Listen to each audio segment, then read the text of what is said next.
Theatre हो, television या फिर सिनेमा, एक ऐसे कलाकार जिन्होंने अपनी शानदार एक्टिंग और दमदार आवाज से सभी का दिल जीत लिया।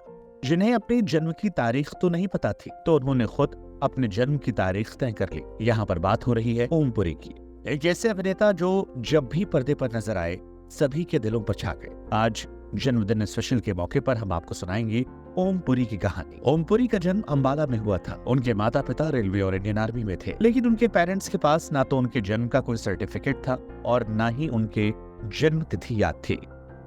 एक दिन ओम पुरी ने अपनी माँ से पूछा कि उनकी जन्म तिथि क्या है, तो माँ ने जवाब दिया कि वो हिंदू फेस्टिवल दशहरा से 2 दिन पहले पैदा हुए थे।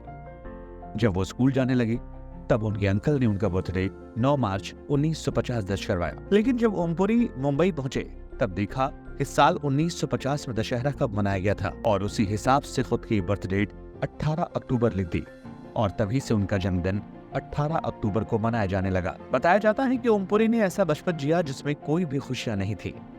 जब वो 6 साल की थे तब उनके पिता पर सीमेंट चोरी का आरोप लगाया और उन्हें जेल की सलाखों के पीछे डाल दिया गया। इसके बाद उनका परिवार बेघर हो गया। पेट पालने के लिए ओम पुरी के भाई वेद प्रकाश पुरी ने रेलवे में कुली की नौकरी की और ओम पुरी एक दुकान पर चाय बेचने लगे। अपने परिवार को सहारा देने के लिए ओम पुरी ने कई तरह की नौकरी की। वो रेलवे ट्रैक से कोयला भी इकट्ठा करते थे ताकि घर वालों का पेट पाल सके। ओम पुरी ने काम के साथ साथ अपनी पढ़ाई को जारी रखा। प्राइमरी एजुकेशन के बाद थिएटर एक्टिंग सीखने के लिए दिल्ली में national school of drama join कर लिया। फेमस एक्टर नसीरुद्दीन शाह, जो कि लंबे समय तक उनके दोस्त भी रहे, उन्होंने ओम पुरी को पुणे में Indian film and television institute में जाने के लिए काफी मोटिवेट किया था। नसीर के अलावा अमरीश पुरी भी ओम पुरी के अच्छे दोस्त थे, लेकिन पुरी सरनेम के कारण लोग दोनों को भाई मान लिया करते थे। ओम पुरी ने अपने एक इंटरव्यू में बताया था कि उनका परिवार इतना गरीब था कि FTII में जाने के बाद उनके पास पहनने के लिए एक अच्छी टी शर्ट तक नहीं थी, न ही फीस भरने के पैसे थे। लेकिन अपने अभिनय और आवाज के दम पर ओम पुरी ने कई बेहतरीन फिल्मों में एक्टिंग की। उनके दिल तक जाने वाली आवाज की दुनिया कायल थी। फिल्मों से ज्यादा वो पर्सनल लाइफ को लेकर भी चर्चा में रहे।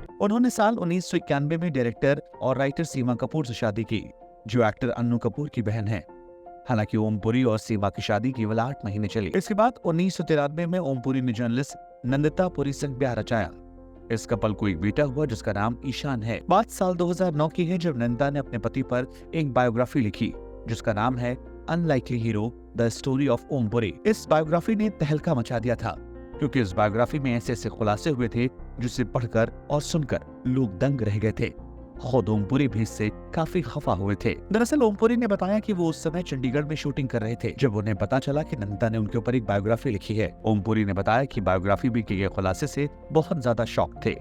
उन्होंने इसे घटिया बताया और कहा कि नंदिता ने उनके सेक्सुअल एनकाउंटर्स के बारे में लिखा था, जैसे कि वो उसकी सबसे बड़ी उपलब्धि। दरअसल पुरी को सबसे ज्यादा इस बात ने अपसेट किया था कि उनकी वाइफ ने बायोग्राफी में लिखा कि ओम पुरी ने 14 साल की उम्र में अपनी नौकरानी के साथ फिजिकल रिलेशनशिप रखा था। इसके साथ ही नंदिता ने एक लक्ष्मी नाम की महिला के बारे में भी जिक्र किया जिससे ओम पुरी सेक्सुअली और इमोशनली दोनों तरह से इन्वॉल्व थे। इस पर ओम पुरी ने बताया कि अपनी बीवी से उन्होंने सारे डार्क सीक्रेट शेयर किए थे जैसे सभी पति करते हैं, लेकिन उसे उसकी लाइफ की सबसे महत्वपूर्ण और पवित्र हिस्से को घटिया और बेहूदे गॉसिप में बदल दिया गया। फिर साल 2013 में नंदिता ने ओम पुरी पर घरेलू हिंसा का आरोप लगाया और इसके बाद दोनों ने अपने अपने रास्ते अलग कर लिए। तो ये थी ओम पुरी की कहानी। हम आपको बता दें कि 6 जनवरी साल 2017 को ओम पुरी का 66 साल की उम्र में हार्ट अटैक से निधन हो गया। ओम पुरी अपने अभिनय और कला से हमेशा छाप छोड़ने वाले अभिनेताओं में से थे। जन्मदिन स्पेशल में ओम पुरी पर बनाया ये हमारा वीडियो आपको कैसा लगा, हमें कमेंट सेक्शन में जरूर बताएं और ऐसे तमाम किस्सों के लिए न्यूज़ बुक के साथ